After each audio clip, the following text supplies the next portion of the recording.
안녕하세요. 오늘도 사연살롱을 찾아주셔서 감사합니다. 저는 경기도에 사는 40대 여성입니다. 여러분들은 산이 좋으세요? 바다가 좋으세요? 저는 여행을 가도 잠시 휴식을 위해 가도 바다가 좋아요. 새파란 바다를 보면 정신도 맑아지고 속이 뻥 뚫리기도 하고요. 속절없이 좁은 저의 마음이 드넓은 바다처럼 넓어지길 바라는 마음이 들기도 해서요. 그리고 여러분들은 바다가 왜 짠지 아시나요? 많은 대답들이 들리는 게 느껴지는데요. 저는 누군가 훔친 요술맷돌이 멈추지 않아서라고 말하고 싶어요. 맞아요. 속을 만드는 맷돌이란 제목의 전래동화 내용이죠. 대부분 내용을 아실 거예요. 왕실에 있던 요술맷돌을 도둑이 훔쳐 그 당시 가장 비싼 소금을 나오도록 했는데 비싼 소금이 나오는 걸 보고 신이 난 도둑이 멈추지 못해 맷돌과 함께 바닷속으로 가라앉았다는 내용이죠. 누구에게도 멈추라는 말을 듣지 못한 맷돌은 계속 바닷속에서 소금을 만들어내고 그래서 바닷물이 짜다고 해요. 하지만 중요한 건 이게 아닌 것 같아요. 교훈은 바닷물이 짠 이유가 멈추지 못한 맷돌 때문이다가 아니라 욕심을 부리면 큰 코 다친다는 거잖아요. 최근 저는 욕심의 구렁텅이에 모든 걸 잃은 사람을 봤어요. 사실 사업을 하고 있는 제 남편을 곁에서 보면서 욕심이라는 것이 때로는 사람을 움직이는 원동력이라는 생각을 할 때가 있었어요. 그렇지 않나요? 욕심이라는 마음이 들지 않으면 더 나아가고자 하는, 성장하고자 하는 마음이 들지 않잖아요. 그런 의미에서 욕심은 선한 기능을 하는 것 같아요. 사람이 발전하는데 꼭 필요한 버튼처럼 말이에요. 하지만 욕심이 패가라는 말이 있죠. 욕심이 패가라는 말은 욕심이 너무 지나치면 사리분별을 못하게 되고 위태로운 일까지 거리낌 없이 하게 됨을 뜻해요. 그러니까 욕심도 정도껏 부려야 한다는 거예요. 그리고 욕심과 비슷한 말로 탐욕이란 단어도 있잖아요. 탐욕은 자기가 원하는 것에 욕심내어 집착하는 것, 정도를 넘어서 욕심을 부리는 것을 의미해요. 욕심보다 더 강한 강점이고 더 높은 단계죠. 게다가 탐욕은 7대 죄악 중 하나예요. 그 말은 그만큼 탐욕을 경계해야 한다고 많은 사람들이 생각했다는 거죠. 역시 모든 게 말이에요. 사랑도 그렇고 돈도 그렇고 욕심도 그렇고 과하면 좋지 않은 것 같아요. 분명히 그 속에서 균형을 잡아야 하는 거죠. 참 어렵죠? 그리고 생각해보면 욕심의 구렁텅이에 모든 걸 잃은 사람도 그 사람도 그 균형을 잡지 못하고 탐욕에 휩쓸린 사람이었어요. 적당한 욕심을 부렸는데 구렁텅이에 빠지는 건 쉽지 않잖아요. 베일이 벗겨지고 그 사람의 알몸을 보는데 정말 충격적이지 않을 수 없었어요. 더군다나 그 사람은 죄 최측근이어서 더 충격적이었어요. 누군지 궁금하시죠? 제가 지금부터 설명해 드릴게요. 먼저 제 이야기를 하려고 해요. 저는 현지 소고기집을 운영하고 있어요. 저희 친정이 오랫동안 시장에서 정육점을 했는데 그게 이유는 아니었어요. 왜냐하면 제가 소고기집을 운영한 지 고작 올해로 3년밖에 되지 않았거든요. 저는 그전까지 간호사로 근무했어요. 대학병원에서 10년을 넘게 근무하고 개원을 한 친한 의사 선생님의 권유로 그 병원에서 6년을 일했어요. 그러니 총 16년을 간호사 생활을 했죠. 제가 간호사 일을 하기로 선택한 건 제 성향 때문인데요. 제가 가장 중시하는 게 안정성이거든요. 저는 변화나 불안정한 것을 좋아하지 않아요. 솔직히 불편하고 싫어하죠. 그래서 매년 반이 바뀔 때마다 좀 예민했어요. 그 번잡한 분위기, 압박되는 기분이 견디기 힘들었죠. 그리고 저는 안정성을 누리기 위해 계획을 세우는 편이었어요. 매일 제 스타일에 맞춰 나름 빡빡한 계획들을 세우고 이행했죠. 자기 전에 일기는 안 쓰고 계획을 얼마나 해냈는지 확인하는 시간을 가졌어요. 그리고 계획이 잘못되거나 바뀌면 불안해했죠. 그리고 대학교를 가려면 과를 정해야 하잖아요. 저는 과를 정할 때도 안정성을 추구했어요. 미래에 사라지지 않을 직업, 변화가 적어 쉽게 해고되지 않을 직업을 위주로 생각하고 과를 정했죠. 그래서 결정한 게 간호학과였어요. 아니란 생각일지도 모르지만 병원은 사라지지 않을 것 같았거든요.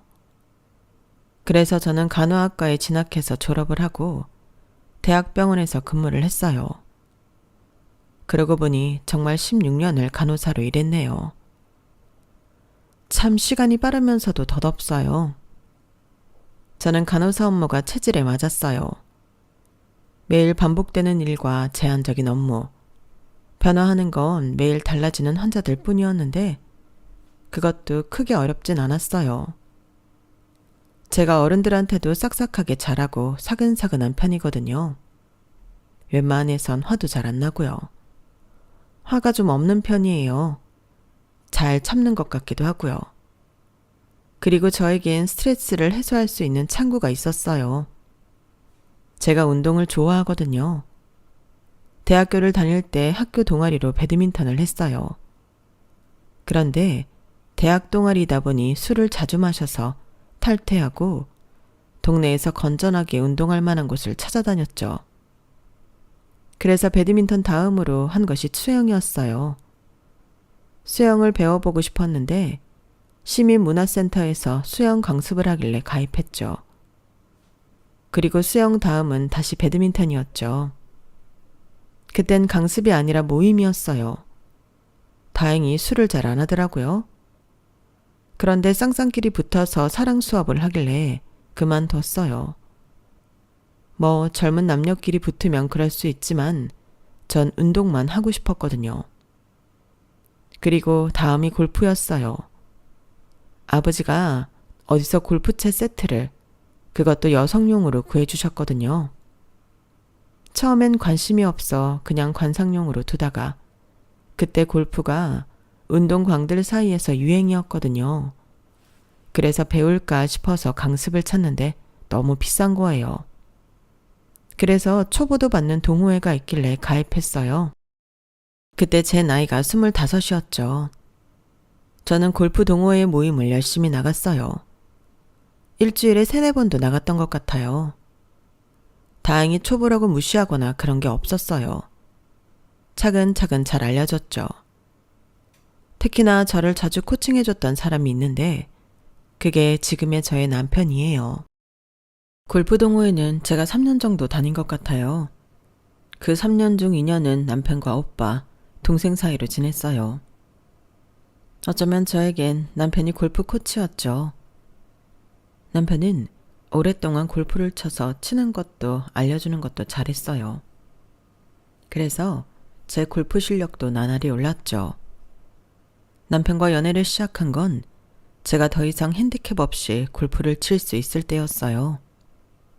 남편은 이제 제가 이것저것 물어보지 않으니 조금 서운해했어요. 그 이야기를 모임이 끝나고 뒤풀이를 했을 때 겨우 이야기하더라고요. 그래서 이제 다른 친구들을 알려주면 되지 않냐고 하니까 그건 또 아니래요. 그러더니 다른 운동은 하는 게 있냐고 묻더라고요. 그래서 제가 배드민턴도 좀 했고 수영도 좀 배웠다고 말했죠. 그러자 수영을 알려달라고 하더라고요. 그래서 시민 수영장에 가서 수영도 몇 번 알려줬어요. 그리고 끝나고 둘이 식사도 하고 커피도 마셨죠. 그러다가 만나게 되었어요. 연애를 시작했죠. 사실 그동안 남편이 무슨 일을 하는지 대충은 알았지만 자세히 알진 못했어요. 운동 동호회이기 때문에 그런 질문은 잘하지 않았죠. 저는 남편에게 수영을 가르쳐주면서 그동안 남편에 대해 많이 알 수 있었어요. 그리고 남편도 저에 대해 많이 알게 되었죠. 남편은 28살에 이제껏 모은 돈과 대출을 껴서 냉동 삼겹살집을 오픈했어요. 처음부터 사업을 하고 싶었다고 해요.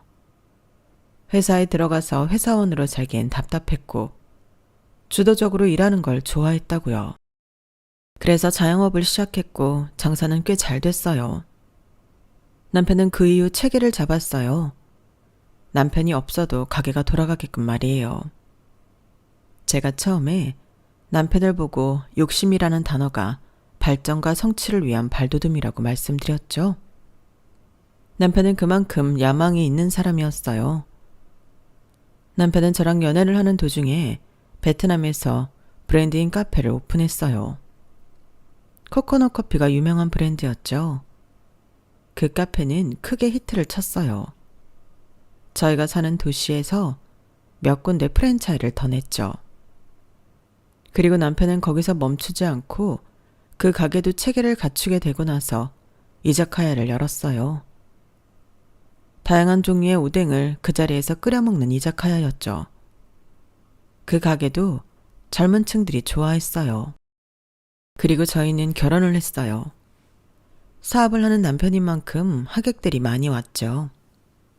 저희 남편이 얼마나 장사를 잘하냐면요. 단골 손님들 중 몇 분도 하객으로 오셨어요. 저는 그걸 보며 남편을 존경하게 되었어요. 결혼을 하고 남편은 이제껏 하던 가게를 정리하고 새로 오픈하기도 했지만 적어도 3군데의 가게는 운영했어요.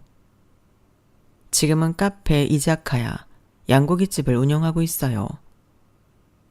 남편이 몸이 3개여도 부족해 보였어요. 정말 치열하게 살았어요. 매일 새벽에 일어나 시장에 가서 장을 보고 장사 준비를 하고 집에 돌아와 잠깐 쉬다가 3군데의 가게를 둘러보고 카페에 가서 케이크나 빵을 직접 만들고 마지막으로 3군데의 가게를 돌면서 필요한 물품을 확인했죠. 그걸 매일 반복했어요. 남편에겐 주말은 없었죠. 게다가 가게마다 쉬는 요일이 달라서 무식하게 쉬는 날도 없었어요. 하지만 그 사이에서 절대 불행해 보이지 않았죠. 오히려 그런 삶이 행복해 보였어요.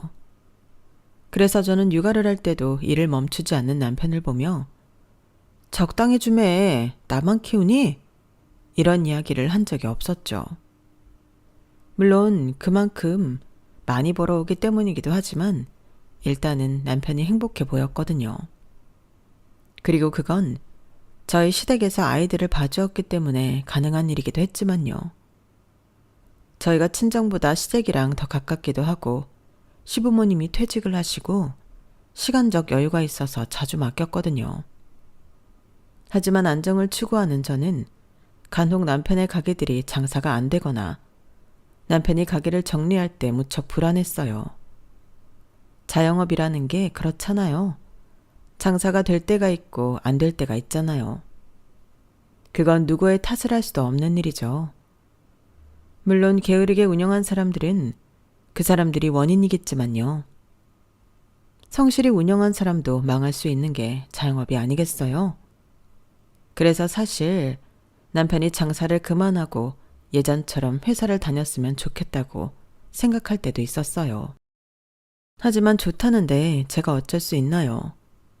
그래서 간혹 남편의 가게에 일을 도와주러 갈 때 남편이 그런 말을 했거든요. 당신도 장사 한번 해보지 그래? 내가 볼 땐 당신도 잘할 것 같은데. 아니면 내 가게 인수할래? 저는 그런 말을 들으면 농담이라도 그런 말을 하지 말라고 했어요. 딱 잘라서 말했죠. 그럼 남편은 은근히 서운해했어요. 하지만 그때만 해도 장사를 할 생각은 전혀 없었어요. 그런 제가 왜 장사를 하게 되었냐면요. 일단 첫 번째로 제가 다니던 병원이 폐업했어요. 병원을 운영하던 원장 선생님이 제주도로 가시게 되었거든요. 딸이 제주도로 고등학교를 진학하게 되어서 함께 가신다고요. 처음엔 주말 부부를 할까 한다고 하시더니 그런 결정을 하셨더라고요. 그래서 원장 선생님이 다른 병원으로 직원들을 하나 둘씩 옮겨주셨어요. 그러면서 실장인 저에게 물어보셨죠. 어디로 가고 싶은지 생각해둔 곳이 있는지. 그런데 문득 권태스럽더라고요. 그때 제 나이가 39이었어요. 일에 대한 권태도 있고 다른 환경에서 새롭게 적응할 수 있을지 의문도 들었어요. 그래서 일단 대답을 하지 않고 집으로 돌아갔죠. 그리고 남편에게 이러한 사실을 이야기했어요. 그러자 남편이 맥주 2캔을 꺼내 제게 건네더라고요. 싫다고 할 것 같지만 장사를 해보는 건 어때? 아니, 농담으로 하는 말이 아니라 나는 당신이 정말 괜찮은 사장이 될 것 같거든. 왜 지난번에 셀프바에 놓은 반찬 구성하는데 당신이 고사리랑 미나리도 넣자고 했잖아.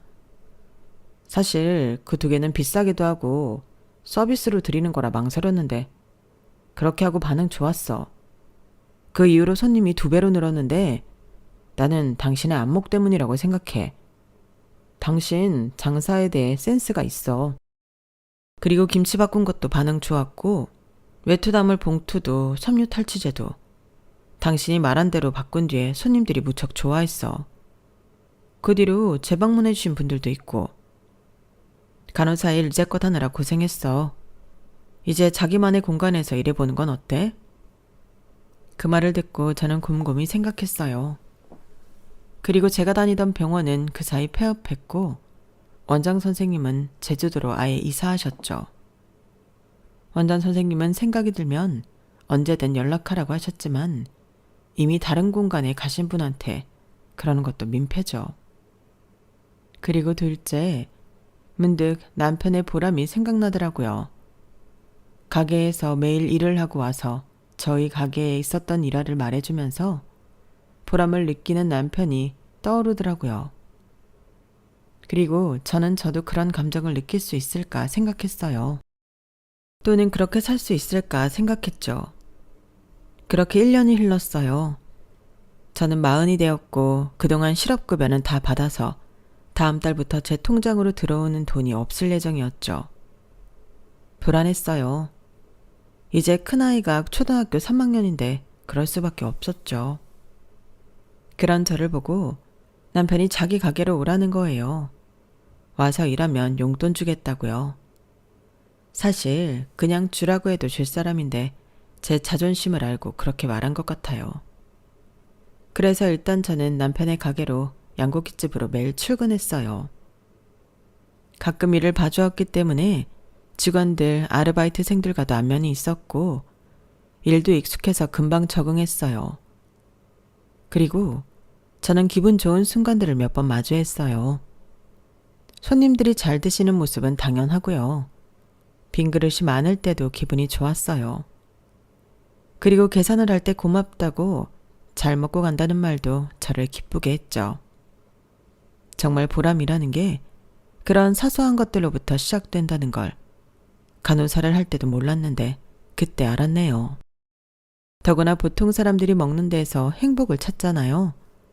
그래서 그런지 저희 가게 음식을 먹고 행복해하는, 만족해하는 모습을 보면 참 일하는 데 힘이 났어요. 제가 그런 깨달음을 남편에게 말하니 남편은 기뻐하며 통장을 건네더군요. 그럴 줄 알았어. 당신은 잘할 거라니까. 나한테 매번 변화가 싫다고 했잖아.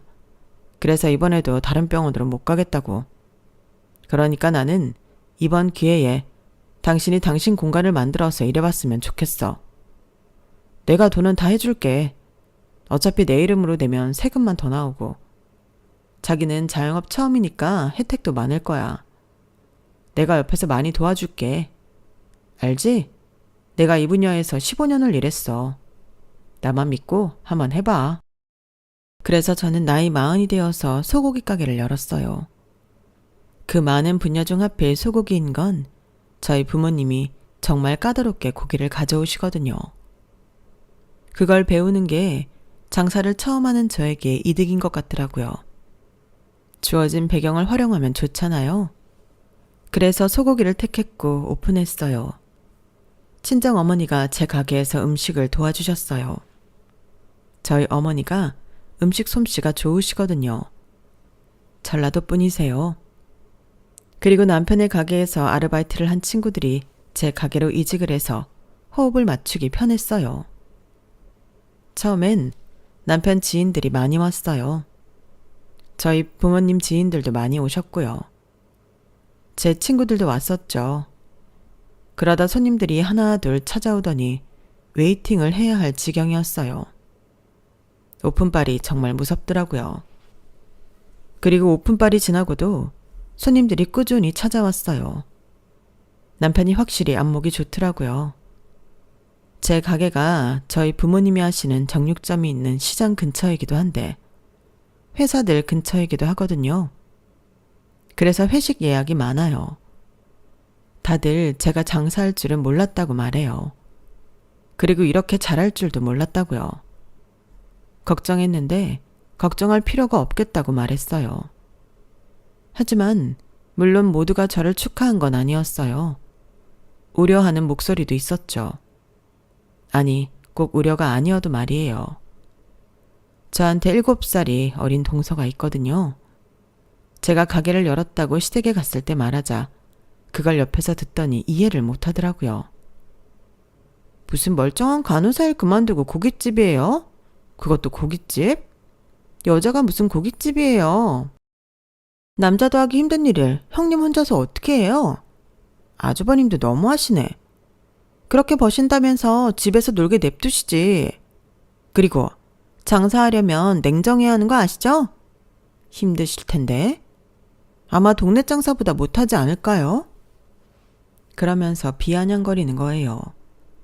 그런데 황당했어요. 멀쩡한 간호사 일이라고 동서가 말했잖아요. 솔직히 제가 간호사 일 할 때도 동서는 요즘 간호사는 아무나 하지 않냐며 공부 못해도 간호사 다 한다고 그런 말을 했어요. 그리고 회사원들이 보너스를 받을 때면 저한테 와서 요새 동네 병원은 보너스 얼마나 주냐고 비꼬곤 했죠. 그러면서 자기는 월급만큼 보너스를 받는다며 자랑을 그렇게 했어요. 대체 동서가 저한테 왜 이러는지 저는 알 수 없었어요. 하지만 처음부터 도련님이 동서를 시댁으로 데려온 첫날부터 동서가 저를 싫어한다는 건 알 수 있었죠. 동서가 시댁에 온 첫날 저는 그 소식을 듣고 병원 밑에 약국에서 시댁 식구들에게 줄 영양제를 사가지고 갔어요. 동서는 이미 먼저 와 있더라고요. 어색하게 앉아있다가 어색하게 일어나 저에게 인사를 했어요. 그리고 도련님이 저에게 와다다 뛰어와 인사를 했어요. 도련님이 저를 무지 좋아하거든요. 저랑 1살 차이밖에 안 나는데 형수님 형수님 하면서 많이 따라요. 어느 정도냐면 제 생일에 선물은 물론이고 편지까지 써서 주고요. 바쁜 남편이 없을 때면 저희 집으로 와서 저녁도 먹고 애들도 놀아주고 가고요. 가끔은 생각나서 샀다며 꽃을 사주기도 해요. 물론 저한테만 이러는 건 아니고요. 도련님은 어머니한테도 잘해요. 보니까 자기가 좋아하는 사람한테는 다 이러는 것 같더라고요. 그래서 그런 도련님과 매번 하듯이 인사를 하는데 동서가 저를 노려보는 것 같았어요. 그리고 제가 시부모님과 동서, 도련님에게 선물을 주자 당황했어요. 너는 빈손으로 와도 된다니까. 매번 이렇게 뭘 가져오니. 얘는 결혼한 지 5년이 다 되어가는데 이런다. 시어머니가 저에게 그런 말을 하면서 눈은 동서를 보고 있었어요. 동서가 바닥을 보는 것 보니 빈손으로 온 것 같더라고요. 그리고 제가 사근사근하게 시어머니를 도와 부엌 일을 했어요. 동서는 손님이니 거실에 있었고 도련님이 와서 같이 일을 도왔죠. 도련님과 이런저런 이야기를 하고 농담도 하며 웃었어요. 그때도 동서는 저를 노려보고 있었죠. 처음부터 동서는 저를 싫어했어요. 그리고 그 이후에는 제가 아들이 둘이거든요. 동서는 딸 하나고요. 저희 시댁이 아들만 둘이어서 그런지 아들 하세요. 그래서 저도 느껴질 만큼 저희 애들만 예뻐하시는데 그래요. 그건 기분 나쁠만 하죠. 사실 동서도 회사에 다니고 시댁하고 가까이, 오히려 저보다 가까이 살아서 시댁에서 아이를 봐줄 법도 한데 시부모님은 저희 애들을 택하셨어요. 저희한테만 아이들 봐주겠다고 말하신 것 같아요. 그리고 제가 간호사였다 보니 시부모님 건강관리를 해드렸거든요. 영양제며 비타민, 수액도 놔드리고요. 그리고 매년 건강검진도 빠지지 않게 하게끔 했죠. 시부모님은 동네방네 우리 며느리가 그렇게 해준다고 자랑을 하셨어요. 아마 그것도 싫었겠죠. 그래서 저는 동서와 화기애애하게 지내본 적이 없어요. 제가 그렇게 다가가려고 해도 항상 동서가 나를 세웠죠. 하지만 그렇다고 제가 시부모님에게 냉정하게 굴거나 건강관리를 해드리지 않을 필요는 없잖아요. 그래서 그냥 그런 사이로 지냈어요. 그리고 몇 해 전에 동서가 팀장이 되었거든요. 팀장이 되면서 연봉도 오르고 보너스도 많이 받는다고 자랑을 하더니 그 이후에 시부모님 휴대폰도 바꿔드리고 안마기며 조격기며 선물을 하더라고요. 그리고 저희 시댁이 오래된 아파트여서 거기 리모델링도 싹 해줬어요. 리모델링하는 한 달 동안 시부모님은 동선에 있었죠. 그 전까진 동선에 간 시댁 식구가 한 명도 없었는데 말이에요. 들어보니 그 사이 이사를 했다고 하더라고요. 비싼 아파트로요. 그리고 한 번도 주지 않던 용돈도 턱턱 드리고요. 그러자 시부모님의 태도가 바뀌었어요. 한 번도 시어머니가 그런 적이 없었는데 저와 동서를 비교하시더라고요. 둘째가 안목이 좋아. 인테리어도 걔가 다 해줬다. 이번에 소파도 바꾸고 침대도 좋은 돌침대로 바꿨다. 옷장도 다 버리고 붙박이야. 그리고 둘째 아가집은 엄청 좋더라. 너희도 그렇게 장사하는데 이사 좀 가는 게 어떠니? 그래도 너희 둘 다 사장인데 그 아파트 20년은 되지 않았니? 그리고 둘째 이번에 차도 바꿨더라. 외제차로. 저는 당황스러웠는데 동서가 시부모님께 잘해드린 건 맞으니 인정했어요. 그리고 동서가 참 용돈을 많이 드리나 보다 이렇게 생각했죠. 그리고 동서가 조카에게 최신 폰을 사줬더라고요. 그걸 보더니 저희 애들이 부러워서 대놓고 옆에서 사달라 하니 동서가 뭐라고 했는지 아세요? 어머 얘들아, 이거 구하기 어려운 휴대폰이야. 사전 예약이라고 아니? 그거에서 산 거라고. 그리고 정말 비싸. 정말 비싼데 우리 집은 다 바꿨어. 그뿐만 아니라 조카에게 명품 옷도 입히더라고요. 그런데 웃긴 게 뭔지 아세요? 초등학생이니까 이것저것 묻힐 수도 있잖아요. 그런데 그런 일 없게 뭘 하지도 못하게 하고 앞치마를 두르고 밥을 먹게 하더라고요. 참 웃겼어요. 그리고 동서는 이런 짓까지 했어요. 저희 남편이 적자가 나서 가게를 하나 정리했어요. 그리고 잘 타고 다니던 외제차도 연비가 좋지 않아 팔고 경차를 샀죠. 솔직히 출퇴근만 하는데 경차가 나쁘지 않잖아요. 그리고 저희가 애들이 있으니 SUV도 있거든요. 솔직히 저도 차가 있고 집에 차가 3대예요. 그런데 동서가 그걸 어떻게 알았는지 시부모님에게 일러 바친 거예요. 시부모님이 화가 나셔선 저를 따로 불러서 야단을 치시더라고요.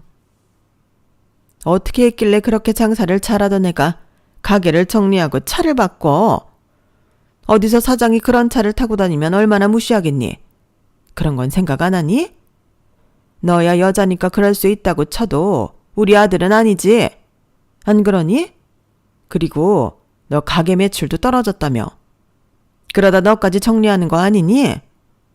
내가 용돈 못 받을까 봐 아주 겁이 나서 그래. 이 나이에 자식들 용돈 받는 낙으로 살지 뭐 때문에 살겠니? 내가 돈이 없어서 이러는 게 아니야. 우리도 먹고 살 만큼 돈 있어. 돈은 그런 의미만 있는 게 아니야. 알겠니? 그리고 저번에도 말했지만 너희 둘째 사는 대로 이사해라. 58평에 아주 좋더라. 그때 저는 알았죠. 시부모님이 동서의 편으로 완전히 돌아섰다는 걸 말이에요. 하지만 그렇다고 제가 무리해서 용돈을 더 드릴 수도 없고 가게를 하나 더 차릴 수도 없고 차를 바꿀 수도 없었어요. 그래서 저는 알겠습니다. 이러고 말았어요. 그런데 동서의 만행은 여기가 끝이 아니었어요. 어느 날 제 가게에 동서가 온 거예요. 무슨 일이야 물으니 팀원들과 식사를 하러 왔대요. 그리고 뒤를 보니 사람이 10명은 넘어 보였어요. 하나, 둘, 셋 세어보니 16명이더라고요. 아니, 이번에 저 프로젝트 하나 성공시켜서 팀원들이랑 식사 한 개 하려고 하는데 짝이 있는 직원들이 있어서요. 기분 좋은 일이니까 다 데려오라고 했어요. 어차피 입 늘면 형님은 좋잖아요. 하지만 입이 늘면 저에게 좋은 일은 없었어요. 동서는 늘 매번 저희 가게에서 식사를 하고 계산을 안 했거든요. 처음 동서가 저희 가게를 온 때가 기억나네요. 동서가 도련님과 함께 사람들을 데리고 왔어요. 부부 모임을 했대요. 다 동서의 고등학교 친구들이라고 도련님이 소개하더라고요. 아까 그날이 처음이었다고 말씀드렸죠. 그래서 전 뭣도 모르고 웃으며 자리를 안내했죠. 소주도 몇 번 공짜로 주고 서비스도 이것저것 챙겨줬어요. 그리고 계산을 하려는데 도련님이 계산대로 오더니 동서가 가로막고 도련님을 보내는 거예요.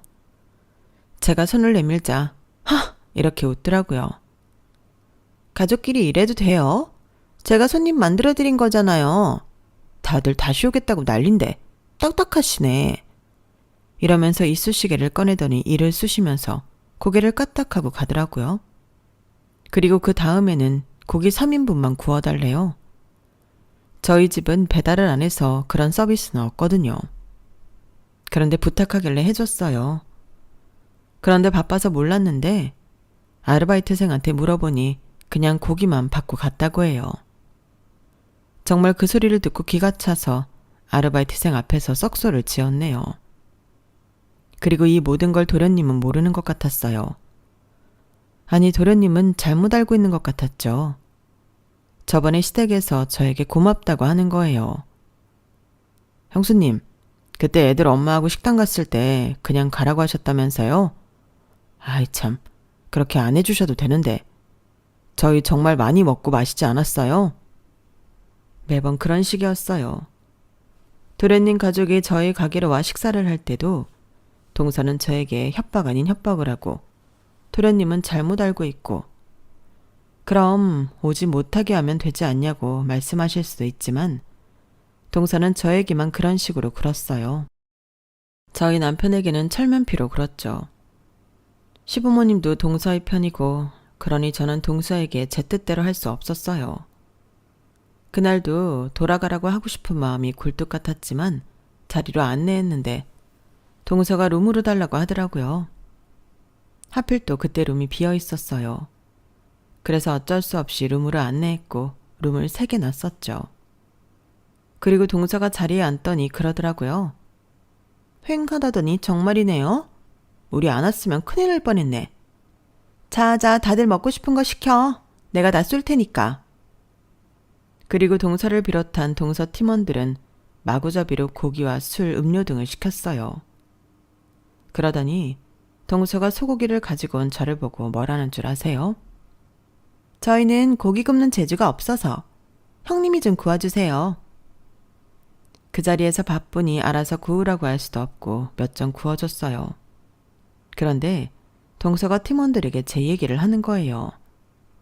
우리 형님이 원래는 간호사였어. 뭐 요새 간호사는 아무나 되지만 그렇지?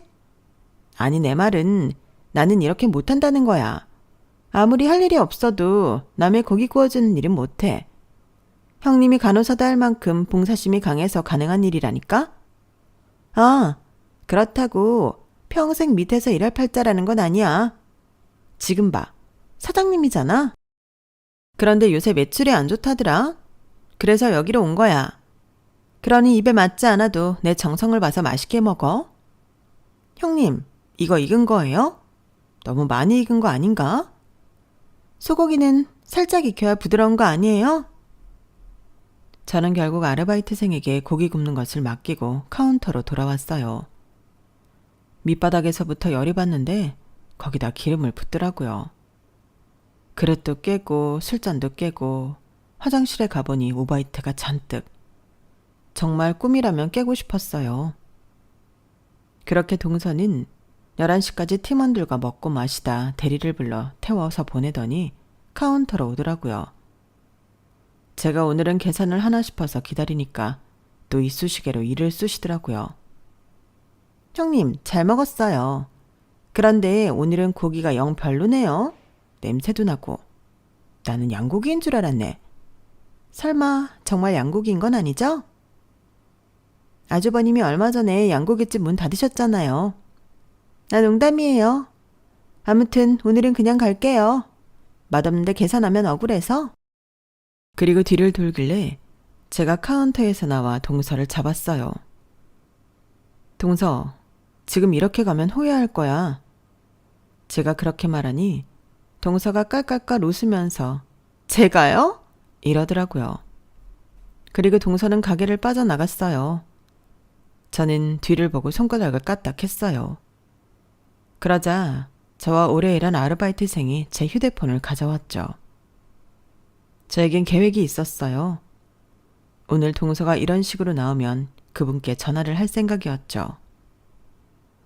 아, 대표님, 저 상훈 씨 와이프입니다. 제가 전화드린 사람은 동서의 회사 대표였어요. 저는 대표에게 전화를 해서 앞뒤 다 자르고 동서를 자르셔도 된다고 했죠. 그러자 대표는 단번에 알아듣고 알겠다고 말했어요. 제가 남편을 골프 동호회로 만났다고 처음에 말씀드렸죠. 저와 남편은 그 동호회를 결혼을 하기 전까지 다녔어요. 그리고 결혼을 하고는 결혼에 집중하기 위해 골프를 쉬다가 아이가 어린이집에 갈 때쯤 다시 골프를 시작했죠. 동호회에서 알던 사람과 계속 인연을 이어와 단둘이 치진 않았어요. 그러다 욕심이 생겨 저희 부부는 해외 골프 여행에 가게 되었어요. 베트남도 가고 태국도 가고 그랬어요. 그게 저희 부부의 일종의 휴가였죠. 패키지로 갔기 때문에 다른 곳에서 온 사람들과 한 팀이 되어 움직일 때도 있었어요. 거기서 남편은 좋은 인연을 맺게 되는데요. 저희 남편도 저도 수더분한 성격이라 사람들한테 말을 잘 붙이곤 하거든요. 그중에 혼자 오신 분이 계셨어요. 나이가 저희보다는 많아 보였는데 남편이 대뜸 말을 거니 잘 받아주더라고요. 그래서 셋이 조가되어 식사도 같이 하고 골프도 같이 쳤어요. 그때 간 패키지가 4박 5일 일정이어서 닷새 동안 정말 많이 친해졌어요. 그리고 같은 경기도에 살더라고요. 그래서 자주 만나 스크린 골프도 치고 그랬어요. 식사도 하고요. 그런데 알고 보니 그분이 회사 대표라는 거예요. 뭐 차도 외제차가 아니고 행색도 평범해서 저희 가게처럼 작은 회사라고 생각했어요. 그런데 동서가 다니는 회사더라고요. 동서가 중견기업에 다니는데 저희는 정말 놀랐어요. 정말 의외인데요. 전혀 몰랐어요. 무척 검소하시네요. 골프채는 비싸서 골프를 그만큼 좋아하시는구나 싶었는데 전혀 몰랐어요. 그러자 그분은 허허 웃으셨어요. 저는 이런 생활이 좋습니다. 본래 과시하는 성격이 안 되어서 회사에서 입는 양복도 그저 그런 옷입니다. 사실 양복도 안 입고 싶은데 그건 집사람이 뭐라고 해서요. 저도 이런 사람이라고 밝히고 싶진 않았는데요. 너무 즐거워서 말하지 않으면 속이는 것 같아 말씀드려요. 다음엔 저희 와이프도 같이 나오겠습니다. 분명 저희 와이프도 좋아할 거예요. 그 사람도 저와 비슷합니다. 그냥 동네 아줌마 같아요. 조금 예쁜 아줌마라고 할까요? 그런 뒤에 실제로 사모와도 시간을 보냈어요. 대표 말대로 정말 검소한 사람이더라고요. 명품 옷을 입고 있지도 않고 제 저렴한 수제화를 보더니 예쁘다며 구매처를 알려달라고 하기도 했거든요. 동서 이야기는 일부러 안 했어요. 도움을 주고 싶지도 민폐를 끼치기도 싫었거든요. 그런데 그게 남편과 상의가 된 건 아니었어요. 당연히 남편도 그렇게 생각할 줄 알았는데 남편이 무심코 말해버렸죠. 저희 재수씨가 거기 다니는데 아세요? 그러자 대표는 이름을 물어봤고 잘 모르겠다고 했어요. 그리고 다음 만남 때 저희에게 동서가 맞냐고 묻더군요. 저희는 맞다고 했어요. 그러자 대표의 얼굴이 파랗게 식더라고요. 저는 무슨 일인가 했어요. 그리고 그 이유는 제가 사모에게 물어서 알게 되었죠. 사모는 조심스럽게 말하더라고요. 제 동서라는 사람이 회사에서 소문이 안 좋더라고요. 일단 첫째로 회사에서 운영하는 어린이집에 동서가 아이를 맡기는데 거기서 갑질을 한다고 유명하다고 해요. 어느 날엔 아이가 밥을 안 먹는다고 해서 먹이지 않았는데 아이가 하원하고 배가 고프다고 했나 봐요.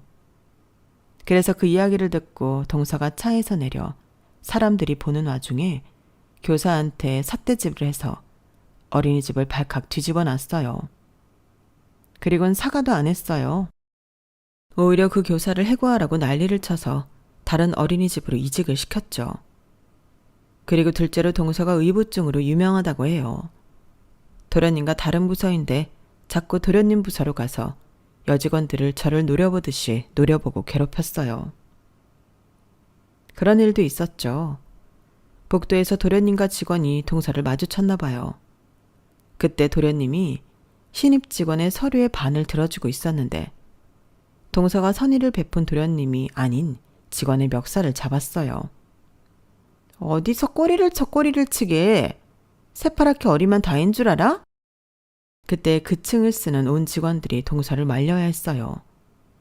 그리고 직원은 얼굴에 상처까지 났고 트라우마로 사직서를 냈고요. 아무래도 그렇다 보니 도련님은 여직원들 사이에서 기피 대상 1호였어요. 다들 도련님이 결혼을 잘못했다고 생각했고요. 그리고 가장 심각한 일을 사모는 알고 있었어요. 바로 동서가 회사 돈을 빼돌리는 것 같다는 거예요.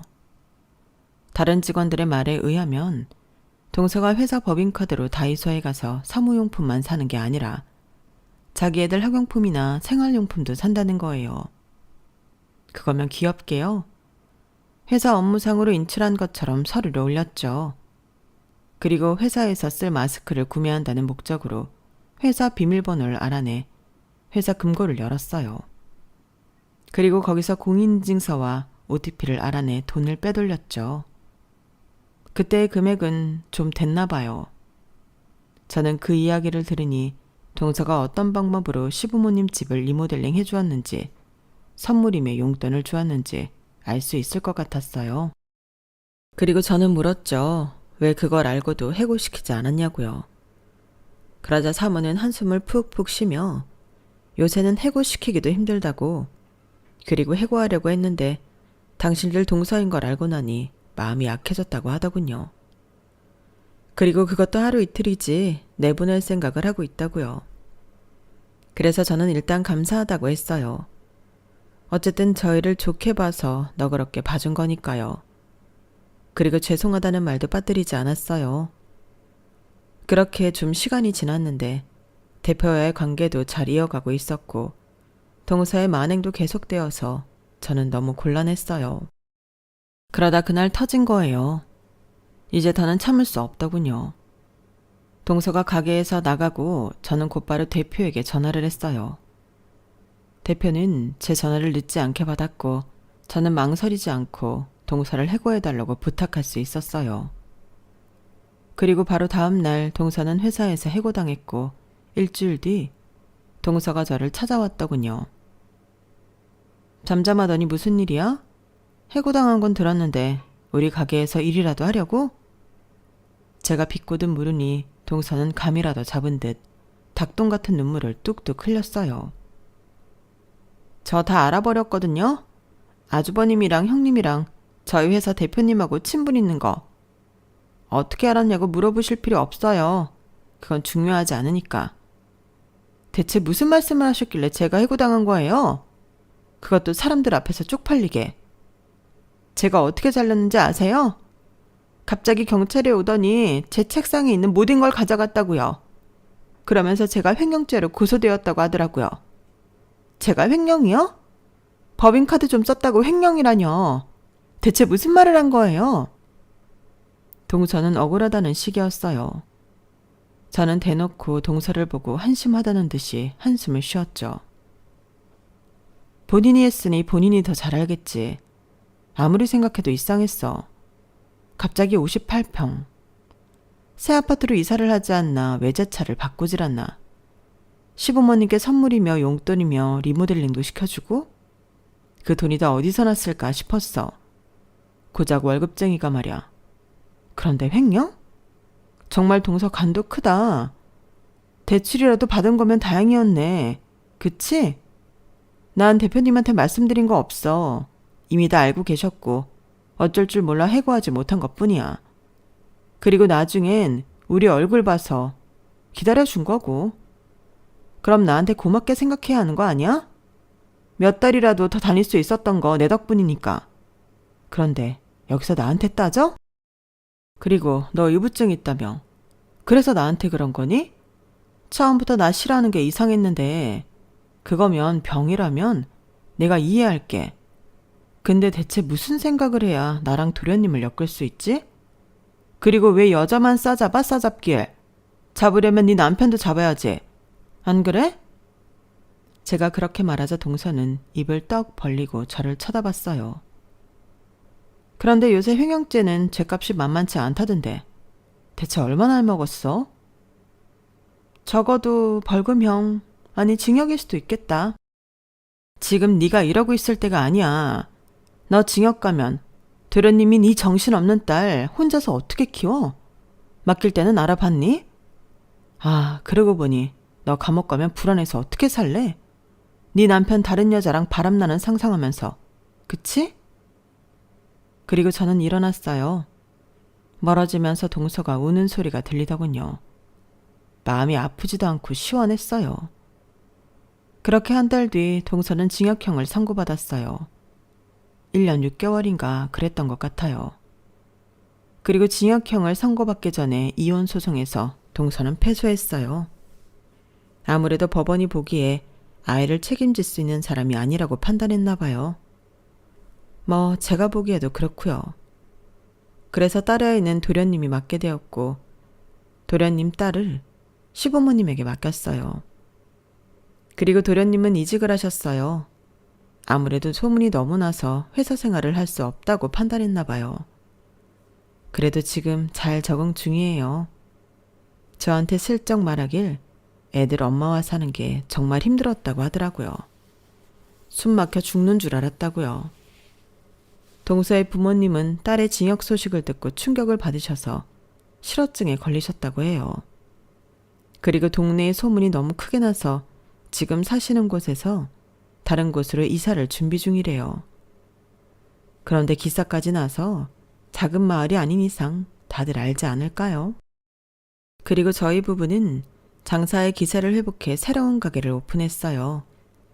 브런치 가게인데 학교와 학원과의 위치에서 주부들이 많이 와요. 제 소고기 가게도 새롭게 점심 장사를 시작했는데 사람이 정말 많이 와요. 매일매일이 무척 바쁘고 보람차요. 여기까지가 제 사연입니다. 여러분들은 욕심에 대해 어떻게 생각하시나요? 허욕이 패가 저는 그 말이 맞다고 생각해요. 욕심이나 사랑이나 질투나 적당히 해야 이로운 법이라고요. 그러니 여러분들도 소소한 욕심으로 성장하고 성취하시길 바랍니다. 건강하세요. 여러분, 사연 댓글에 응원과 현명한 조언 부탁드려요. 좋아요와 구독은 저에게 큰 힘이 됩니다. 오늘도 좋은 일 가득하세요.